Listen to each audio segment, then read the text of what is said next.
नमस्कार दोस्तों, कैसे हैं आप सब। आज मैं आपको बताऊंगा दाब किसे कहते हैं और दाब का हमारे दैनिक जीवन में क्या उपयोग होता है।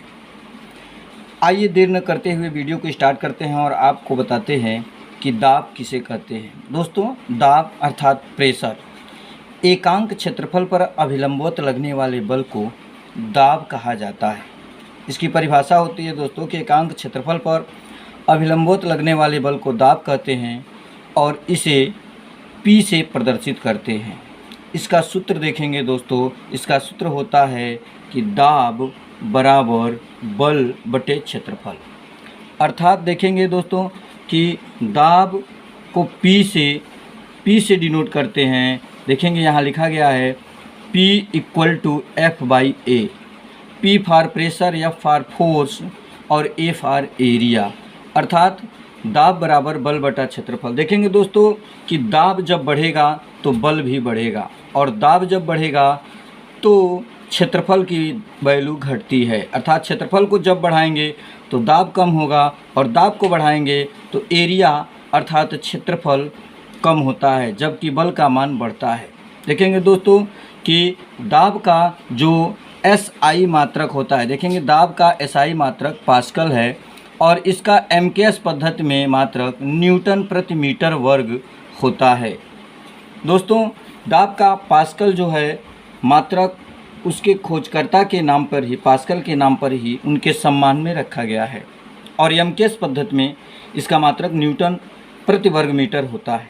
दैनिक जीवन में उपयोग देखेंगे, प्रयोग देखेंगे कि हम दाब का प्रयोग कहाँ कहाँ अपने दैनिक जीवन में करते हैं।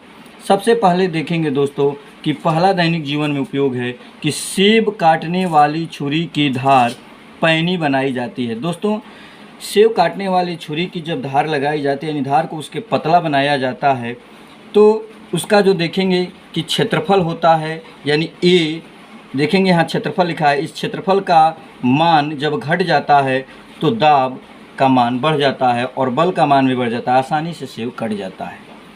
देखेंगे दोस्तों, स्कूली बैग, स्कूली बस्ते जो होते हैं उनमें चौड़ी पट्टी लगाई जाती है। वहाँ धागे की पट्टी न लगा के वहाँ चौड़ी पट्टी लगाई जाती है। चौड़ी पट्टी, स्कूली बस्ते की पट्टी चौड़ी इसलिए बनाई जाती है क्योंकि चौड़ी पट्टी बनाने का अर्थात उसका क्षेत्रफल जब बढ़ जाता है और क्षेत्रफल जब बढ़ जाता है तो दाब और बल का मान कम हो जाता है और वह हल्का लगता है बैग हमको। इसी प्रकार से अगला दैनिक जीवन में उपयोग देखेंगे मजदूरों के सिर पर पगड़ी का प्रयोग। दोस्तों, मजदूर लोगों को देखेंगे बोझ उठाते समय अपने सिर पर पगड़ी का प्रयोग करते हैं और पगड़ी जब प्रयोग करते हैं तो यानी क्षेत्रफल उसका बढ़ता है, पगड़ी को बढ़ा के उसके अपने सर पे रखते हैं तो उसका क्षेत्रफल बढ़ जाता है, परिणाम स्वरूप बल और दाब का मान घट जाता है।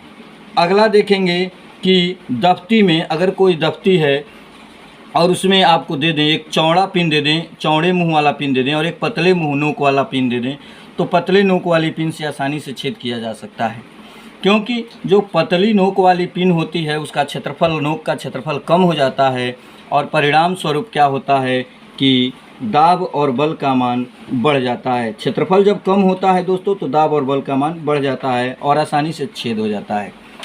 और अंतिम उपयोग देखेंगे जो बहुत ही महत्वपूर्ण है, अक्सर आपकी परीक्षाओं में पूछा जाता है कि ट्रकों में 4 की जगह 6 चक्कों का प्रयोग, 6 पहियों का, टायरों का प्रयोग क्यों किया जाता है।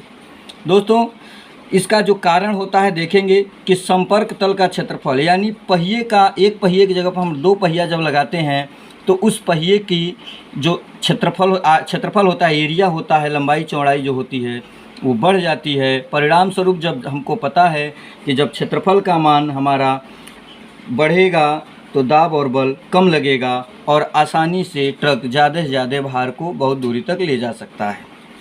दोस्तों, एक और कारण देखेंगे कि दाब का मान बढ़ाने पर, अभी आपको बताया कि दाब का मान बढ़ने पर बल और क्षेत्रफल का मान भी बढ़ता है। देखेंगे बल का मान बढ़ता है और क्षेत्रफल का मान घटता है। दोस्तों, ऐसे ही उपयोगी वीडियो पाने के लिए हमारे चैनल को लाइक, शेयर और सब्सक्राइब अवश्य करें। मिलते हैं नेक्स्ट टॉपिक में, तब तक के लिए धन्यवाद।